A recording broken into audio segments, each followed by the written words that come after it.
Kalau dalam zakat sendiri, amil zakat itu yang disebut sebagai amil, ya panitia zakat, ya.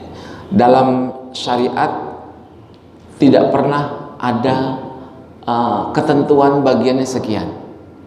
Tidak ada itu yang namanya, kan ada dalam pembagian zakat itu innamas shadaqatu lil fuqara'i wal masakin wal 'amilina 'alaiha. Sesungguhnya sedekah atau zakat itu dikhususkan untuk fakir dan miskin dan wal 'amilina 'alaiha, dan kepanitiaan yang bekerja untuknya.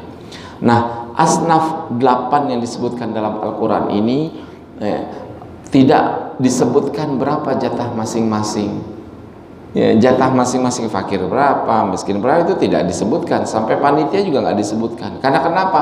Karena itu bersifat teknis, ya, bersifat teknis. Makanya ketika ditanya berapa sih dalam jatahnya panitia itu berapa, nggak ada. Ya, dalam Quran dan hadis pun nggak ada, karena itu bersifat teknis. Maka diserahkan kepada masing-masing kepanitiaan, tentunya dalam kebijakan ketua panitia atau pimpinan, ya, yang menentukan besaran-besaran, ya. Nah, ketika ketiadaan persen jatah dari amil, maka dalam fikih itu namanya disebut sebagai ujratul mithli. Apa itu ujratul mithli? Nominal yang layak dalam sebuah tempat, gitu. Nominal jumlah ongkos, karena kalau amil itu kan, ya, sebenarnya dia bagian dia itu karena dia membantu, gitu loh, karena dia membantu distribusi, membantu pengumpulan, maka dia juga mendapatkan hak walaupun dia kaya. Karena kenapa? Ya karena dia membantu, maka itu diberikan kepadanya jatah, gitu ya. Ada sahabat Nabi itu yang tukang bantu-bantu, ya, pengumpulan dan zakat. Begitu Nabi ngasih, gitu ya, ini Umar sebenarnya nih. Umar bantu pengumpulan zakat, distribusinya. Langsung Nabi bilang, ini jatahmu. Ya Rasulullah, saya niat ikhlas lillahi ta'ala, gitu ya. Kata Nabi, nggak boleh begitu. Kalau rizki datang kepadamu, jangan sekali-kali engkau tolak. Ambil, terima. Makan, kalau nggak mau, kasih orang lain. Yang penting kamu terima dulu. Ya. Jadi jatah ambil itu bukan hanya, ya walaupun dia kaya, dia berhak, gitu ya. Nah, kembali kepada ujratul mithli. Apa ujratul mithli itu? Ongkos yang bisa dilihat dalam takaran normalnya.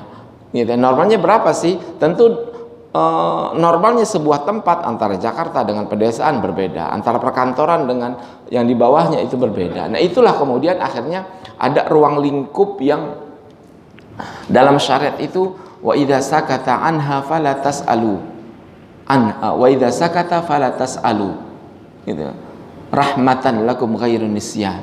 Dalam syariat itu kalau memang tidak ada nas yang menentukan sesuatu, maka jangan terlalu banyak nanya. Karena kenapa? Itu sebagai rahmat, gitu loh. Diserahkan kepada kondisional. Bagaimana pandangan pandangan yang bijak yang sudah ditentukan dalam sebuah tempat.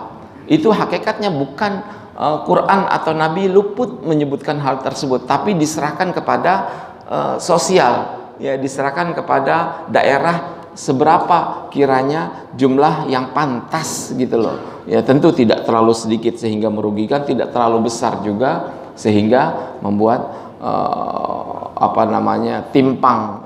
Ya, itu dalam syariat, ya kembali kepada kebijakan itu cocok nggak segitu, gitu loh. Karena itu kan diserahkan kepada kebijakan masing-masing atas dasar kepantasan. Intinya dalam syariat itu yang tidak boleh adalah ghubnun fahish. Apa itu ghubnun fahish? Ya, mengambil sesuatu yang terlalu berlebih, jomplang. Ya, kayak kita dagang harga aslinya 1.000, kita jual sampai 1 juta, itu kan jomplang, gitu ya. Masa dari 1.000 bisa jual 1 juta misalnya, gitu. Nah, itu yang tidak diperbolehkan karena memang di luar nalar logika. Makanya khairul umuri awsatuha, sebaik-baik urusan adalah yang tengah-tengah, gitu ya. Yaitulah kembali kepada nilai kepantasan.